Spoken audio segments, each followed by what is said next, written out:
বন্ধুরা, লাইফস্টাইলের পক্ষ থেকে সবাইকে স্বাগত। এই যে আপনাদের সামনে একটা নতুন রেসিপি নিয়ে আসলাম। হ্যাঁ, আলু বুন্দির রেসিপি করব, তো চলুন দেখতে থাকুন। এই যে বন্ধুরা, বসে পড়েছি সকালের কাজকর্ম সেরে। হ্যাঁ, মন্দিরের পুজো টুজো দিয়ে এই বসে পড়েছি এই ভিডিও করার জন্য। তো চলুন দেখতে থাকুন। আমি কি কি উপকরণ নিয়েছি আপনাদেরকে বলি। এই যে কাঁচা লঙ্কা তো লাগবেই, এই যে কাঁচা লঙ্কা নিয়েছি। হ্যাঁ, এই যে আদা রসুন লাগবে। তারপরে এই যে আলু চারটে নিয়েছি, দুটো পেঁয়াজ নিয়েছি। হ্যাঁ, আর এখানে কুঁদরি নিয়েছি। এই যে কুঁদরি নিয়েছি। দেখুন আমার কুঁদরিটা কাটা হয়ে গেছে, বেশি সময় লাগলো না। একটু ধৈর্য ধরে বেশি হাফ স্পিড চালালে পরে তাড়াতাড়ি করে হয়ে যায়।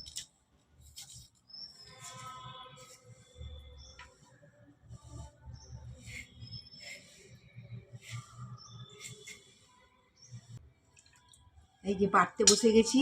শুধু আমি এখানে রসুন আর আদা নিলাম, আর এখানে কাঁচা লঙ্কাটা ফেলে নিয়েছি, আর ওই যে আর হচ্ছে পেঁয়াজ নিয়েছি, পেঁয়াজ কুচি। শুধু আমার এটা বাটলেই হবে, হয়ে গেছে আমার। চলুন দেখতে থাকুন। গোটা জিরে দিয়ে দিলাম, পেঁয়াজ কুচি দিয়ে দিলাম,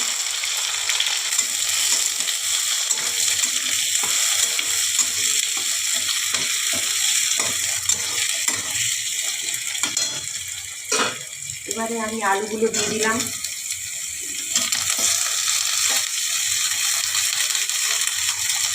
পাকা কাঁচা লঙ্কা দিয়ে দিলাম।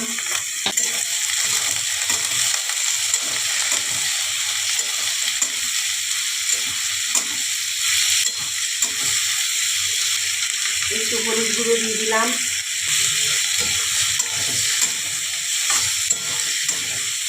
একটু ঢাকা দিয়ে দিলাম, ঢাকাটা খুলে দিলাম।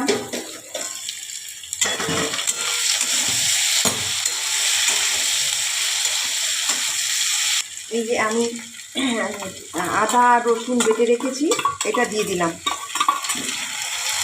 হলুদ গুঁড়ো দিয়ে দিলাম, কাশ্মীরি লঙ্কা গুঁড়ো দিয়ে দিলাম,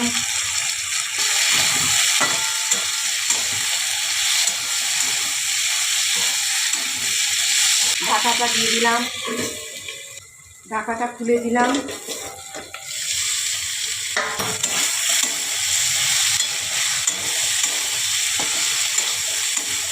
এবারে আমি কুঁদরিগুলো কেটে রেখেছিলাম, কুঁদরিগুলো দিয়ে দেবো।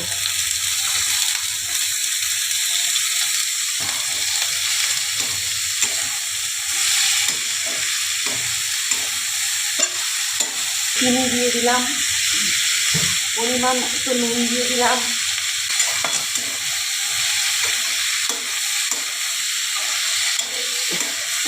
বাটিটা ধুয়ে একটু জল দিয়ে দেবো।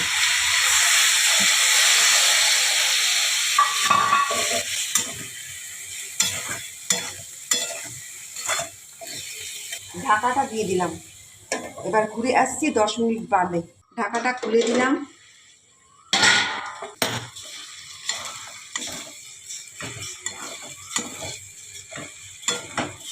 আমার আলু টালু সব সেদ্ধ হয়ে গেছে।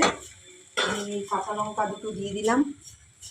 এখানে জিরে গুঁড়ো ধনে গুঁড়ো একটু দিয়ে দিলাম, আপনারা চাইলে নাও দিতে পারেন। দেখেছেন তো কি সুন্দর হয়েছে। এই যে দেখুন, একদম আমি কম জল দিয়ে করেছি।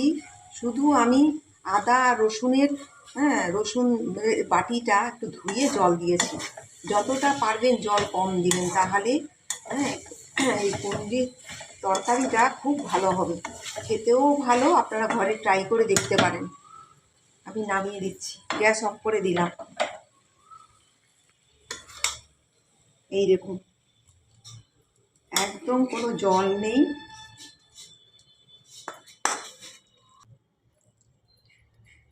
এই যে আপনারা তো প্রথম থেকে শেষ পর্যন্ত দেখলেন।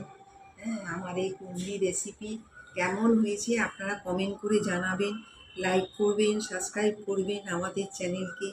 হ্যাঁ, আপনারা ভালো থাকুন, সুস্থ থাকুন, নমস্কার।